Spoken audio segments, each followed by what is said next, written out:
President, distinguished delegates, I have the honor to speak on behalf of the Group of 77 and China on Agenda Item 38, entitled Necessity of Ending the Economic, Commercial, and Financial Embargo imposed by the United States of America against Cuba. I would like to thank the Secretary General for his comprehensive report on the item we are discussing today, Report A/80/83.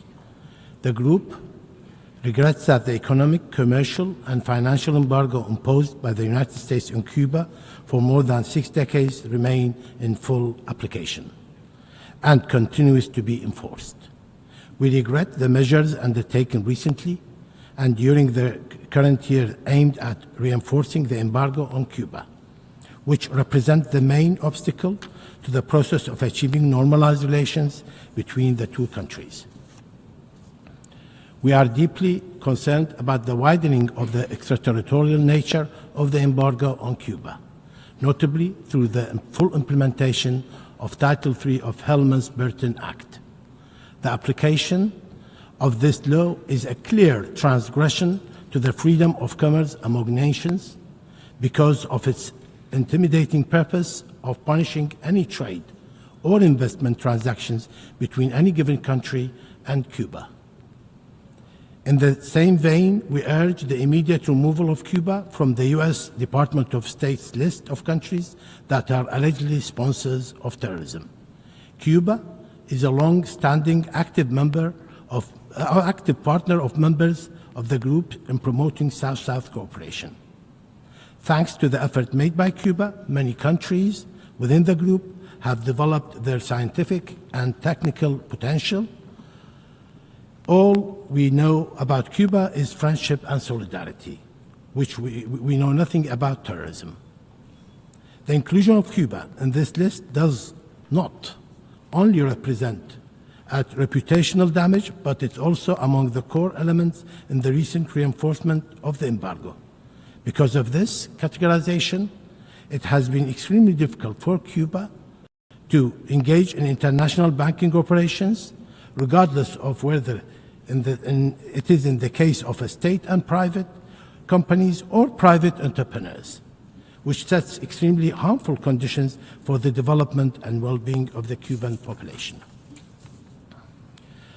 The Group of 77 in China reaffirms its commitment to the purposes, principles, and spirit of the United Nations, particularly regarding the sovereign equality of states, non-intervention and non-interference in state internal affairs, and freedom of international trade and navigation.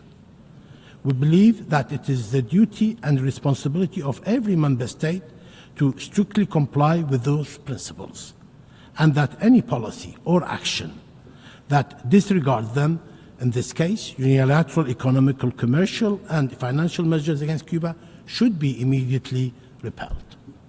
The Group of 77 and China is deeply concerned about the debilitating impact that the United States embargo of more than 60 years has had on Cuba and its people. The direct and indirect damage is enormous. It affects all critical sectors of the Cuban economy, including public health, nutrition, and agriculture, as well as trade, investment, tourism, and banking. The prosecution of Cuba's financial transactions in third country jurisdictions, which has had a significant deterrent effect in economic terms, has continued. The limited foreign investments and difficulty of access to development credit translate directly into economical hardship and humanitarian suffering of the people of Cuba. As a result of these unilateral measures, it will be impossible for Cuba to successfully embark on a path toward sustainable development as envisaged in the 2030 Agenda for Sustainable Development, to which all member states have pledged support. The group recognizes the long-standing and positive contribution of the Cuban International Medical Corporation and solidarity in saving the lives of millions of people around the world, particularly, but not exclusively, in developing countries. Cuba has extensively and consistently contributed to the international community for many decades. Its assistance to other countries has been a great example of South-South cooperation. The group therefore rejects any unilateral coercive measures that are not in accordance with international law and the Charter of the United Nations, or attempts to hinder this international medical cooperation and solidarity for political or any other reasons. We, the members of Group of 77 in China, reiterate our support for draft resolution A/80/L6, as well as our call for an end to the United States economical, commercial, and financial embargo on Cuba.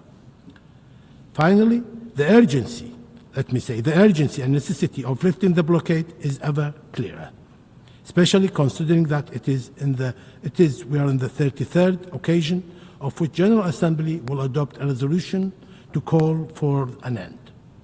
We therefore appeal to the international community to step up in its effort calling for the elimination of the embargo, not just to improve Cuba's prospect, but also to help all members of the global community in their quest to fully realize their economical and social development.